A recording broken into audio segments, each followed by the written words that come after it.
Enlightenment and Environmental Protection, a Buddhist Perspective Introduction. The 21st century is marked by a paradox. Humanity has made unprecedented progress in science, technology, and material comfort, yet the natural world, the very foundation of life, is deteriorating at alarming speed. Climate change, deforestation, extinction of species, water scarcity, and pollution threaten not only ecological stability, but also human survival. In this global crisis, religions and spiritual traditions are increasingly called upon to provide ethical frameworks and transformative visions for sustainability. Buddhism, with its profound insights into the nature of existence and interdependence, offers a unique and powerful perspective. At the heart of Buddhism lies the quest for enlightenment. Bodhi, the awakening to ultimate truth and liberation from suffering. Enlightenment, however, is not an abstract metaphysical concept confined to meditation halls or monastic life. It is intimately related to how we live in the world, how we treat others, and how we interact with the environment. From a Buddhist perspective, environmental protection is not merely a pragmatic necessity but a spiritual responsibility. Caring for the earth is inseparable from the path of awakening. For to realize interdependence is to recognize that harming nature is ultimately harming oneself. This essay explores the deep relationship between enlightenment and environmental protection through the lens of Buddhist philosophy and practice.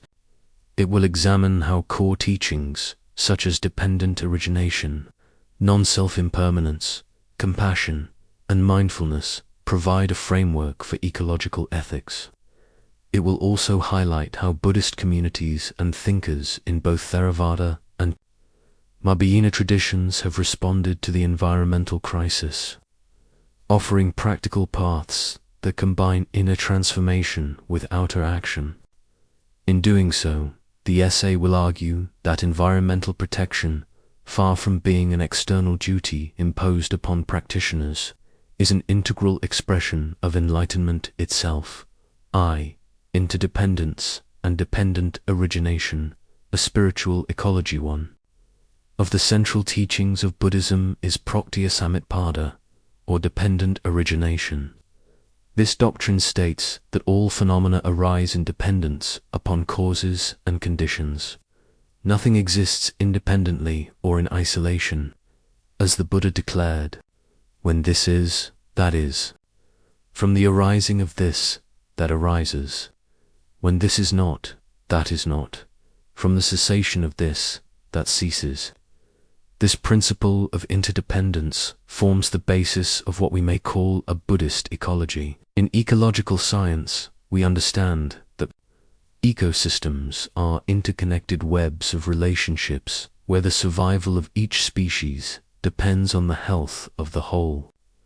Buddhism extends this insight beyond the biological to the existential. Human life is not separate from the natural world, but is deeply enmeshed within it.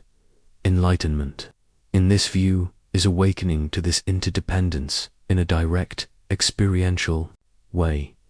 When we see clearly that our breath is sustained by trees, that our food comes from the soil, and that the climate regulates our very survival, we begin to dissolve the illusion of separation between human and nature.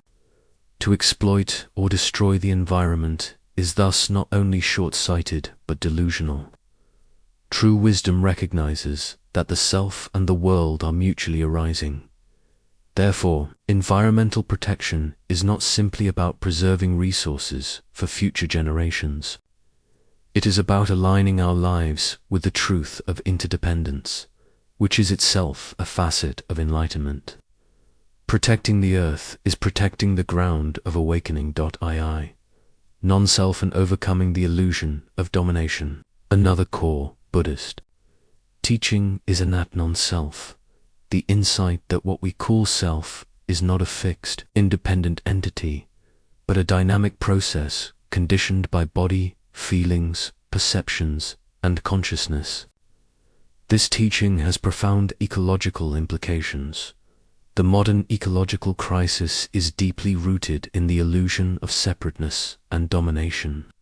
Human beings, especially in industrial societies, often act as though they are masters of the earth, entitled to exploit its resources without limit.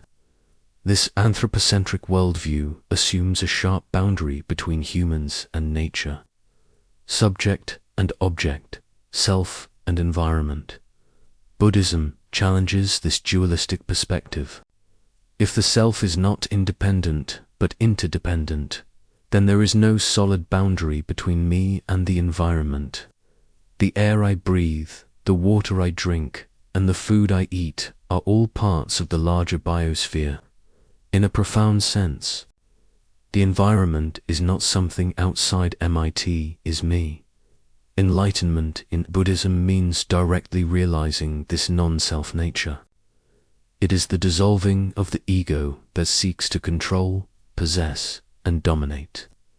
From this awakened perspective, environmental destruction is self-destruction. To poison rivers is to poison one's own veins. To clear-cut forests is to suffocate one's own lungs. Environmental protection, therefore, becomes the natural expression of the enlightened mind that sees no separation between self and earth. Impermanence and the fragility of life. Buddhism also emphasizes anicca, impermanence, all conditioned. Phenomena are transient, arising and passing away in every moment. This insight into impermanence cultivates humility, gratitude, and a sense of urgency from an ecological standpoint. Impermanence reminds us that ecosystems are fragile, that species can vanish, and that climates can shift dramatically. The present environmental crisis is itself a manifestation of impermanent ice caps melting, forests disappearing, weather patterns changing. Enlightenment is not about escaping impermanence, but about embracing it with wisdom and compassion, understanding. Impermanence encourages a lifestyle of simplicity and sustainability. Instead of clinging to endless consumption and accumulation, the enlightened practitioner recognizes that true happiness does not lie in material excess, but in harmony with the flow of life. Protecting the environment thus becomes an expression of living wisely within the impermanent nature of reality. 4. Compassion as the ethical foundation of environmental protection, while wisdom reveals interdependence. Compassion, karua, provides the ethical motivation for action. In Buddhism, compassion is not sentimental pity, but the genuine wish to alleviate suffering in all beings. Since environmental degradation causes immense suffering to humans, animals, and future generations, compassion naturally extends to ecological responsibility. The Bodhisattva ideal in Mahayana Buddhism exemplifies this integration of wisdom and compassion. A Bodhisattva, moved by compassion for all beings, vows to delay final nirvana until every being is liberated from suffering. In the contemporary world, this vow necessarily includes caring for the planet that sustains all life. To walk the Bodhisattva path today is to be an eco-bodhisattva, protecting forests, rivers, and species as acts of compassion. From this perspective, environmental protection is not optional. It is the natural outcome of an awakened heart. Enlightenment without compassion is incomplete, and compassion without ecological responsibility is superficial. Together, they form a holistic vision of engaged practice, mindfulness and ecological awareness. The practice of mindfulness, sati, the attentive awareness of the present moment, is central to Buddhist meditation. Mindfulness is not limited to the cushion. It extends to how we eat, consume, travel, and interact with the environment. Modern consumer culture thrives on distraction and craving. We often consume more than we need, unaware of the environmental cost. Mindfulness interrupts this cycle. To eat mindfully is to recognize the interdependence of farmer, soil, rain, and sun in each grain of rice. To breathe mindfully is to feel gratitude for the trees that release oxygen.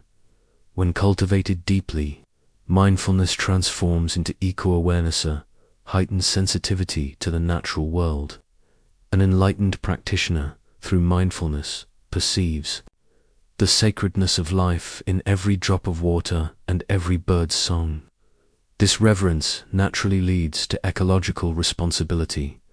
Via historical and contemporary Buddhist environmental engagement, though the Buddha lived 2,500 years ago, his teachings have inspired environmental consciousness throughout Buddhist history. Many monastic rules, such as refraining from harming plants and animals, reflect ecological sensitivity. Monasteries often preserved forests as sacred spaces in modern times. Buddhist leaders have explicitly linked enlightenment with environmental protection. Thich Nhat Hanh, the Vietnamese Zen master, speaks of interbeing, the realization that everything is interconnected. He teaches that to protect the environment is to protect ourselves. The Dalai Lama emphasizes universal responsibility, urging that compassion must extend to the earth.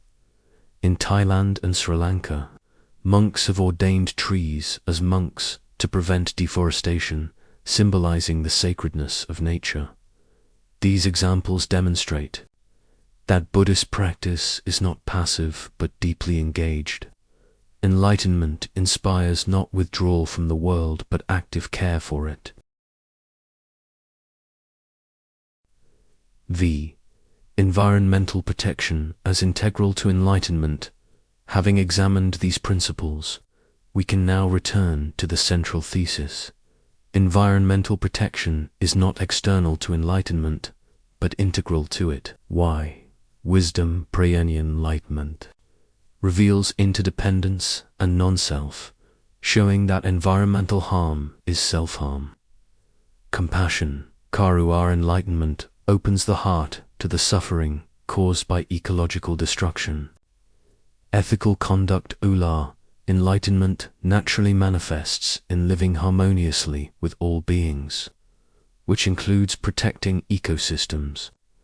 Mindfulness Sati Enlightenment deepens awareness of the present moment, leading to reverence for nature.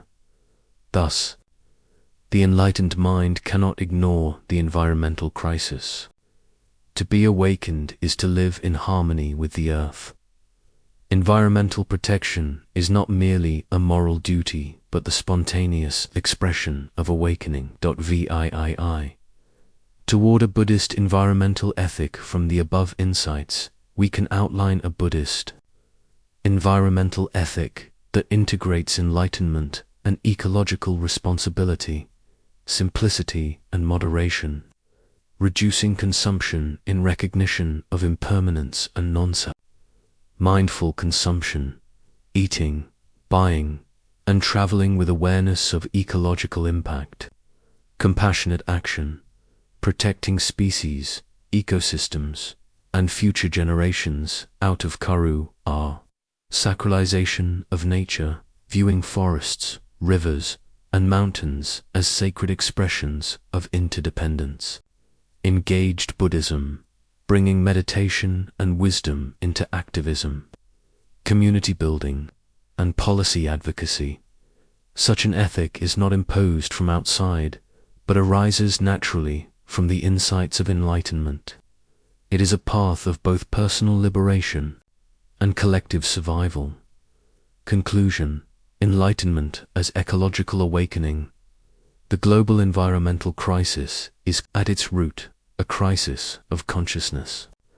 It stems from ignorance of interdependence, attachment to ego, and insatiable craving.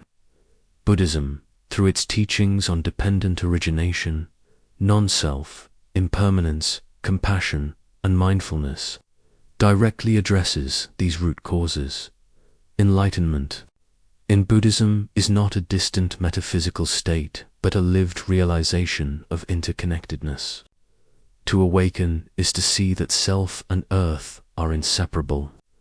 Therefore, environmental protection is not peripheral to enlightenment, but its very expression.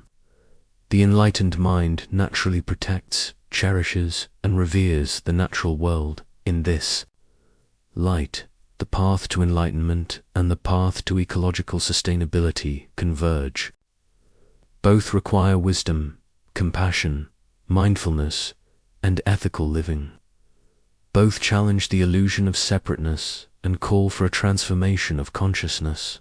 And both hold the promise of liberation, not only for individuals, but for the planet itself. Thus, as humanity stands at the brink of ecological catastrophe, Buddhism reminds us that the way forward is not domination, but awakening, not exploitation, but reverence, not separation, but interbeing.